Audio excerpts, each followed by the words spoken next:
Hello, welcome to ThreatWire. My name is Darren Kitchen. And I'm Shannon Morse. And this is the show where we cover all things threatening your privacy, your security, and our beloved internet. Our wonderful internet.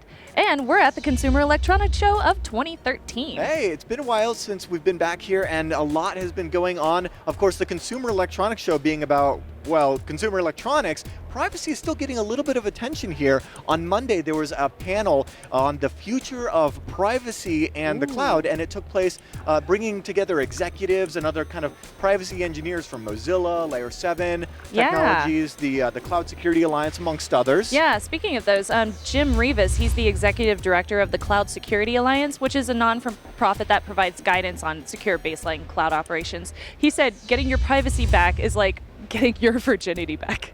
Do that? No. Sid Stam, a privacy engineer for Mozilla, pushed for transparency, saying that if we introduce transparency, we can make people feel safer about where their data is being stored.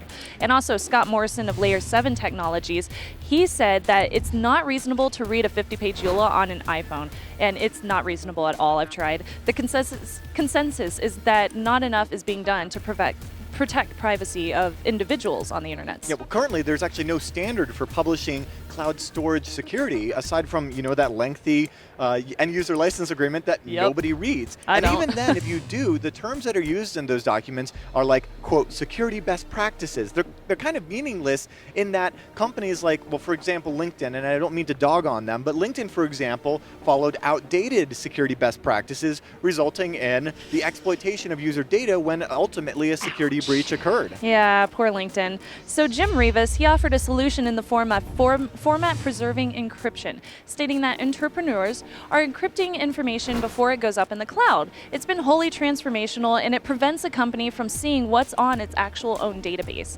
Really important. So the idea of format-preserving encryption, or FPE, is it's a form of encryption in which both the encrypted data and the unencrypted data share the same exact format. So for example, a 16-digit credit card would be encrypted into another 16 digits.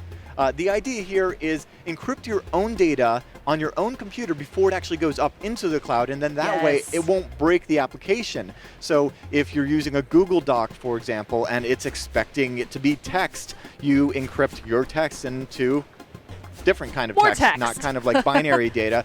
So the application is none the wiser. Google doesn't know that you've uploaded encrypted stuff, and this way, when you download it again, when you retrieve your Google document, you decrypt it locally, and then there you go. It's kind of more difficult to use, but the idea here is the Google Doc is just a bunch of gibberish. So even if your Google account were to be hacked, all the intruder would have is gibberish, and they would still have to break your own personal encryption. Yeah, that totally makes sense. Now, in mid-2011, security researchers Yan Huang and David Evans published a paper titled Private Editing Using Untrusted Cloud Services, which outlines how one can go about using a useful cloud service like Google Docs while maintaining privacy. They even published a Firefox extension for encrypting Google Docs right in the browser, but it hasn't been updated for quite a while. It doesn't even work on Firefox 4.0. So. And we're talking about, untrusted cloud. It's really a question of trust and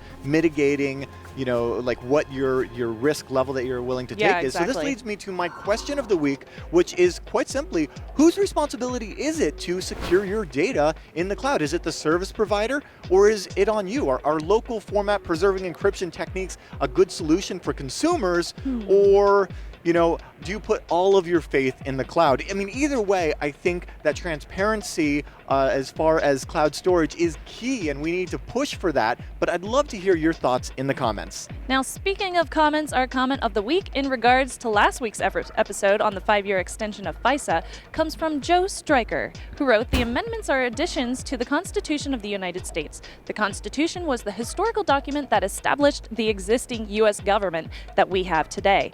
The first 10 of these amendments are termed the Bill of Rights. Now, the Fourth Amendment is one of these. This amendment states that all citizens of the United States have rights to their private possessions and property and cannot be taken or seized by the government without the consent of the court."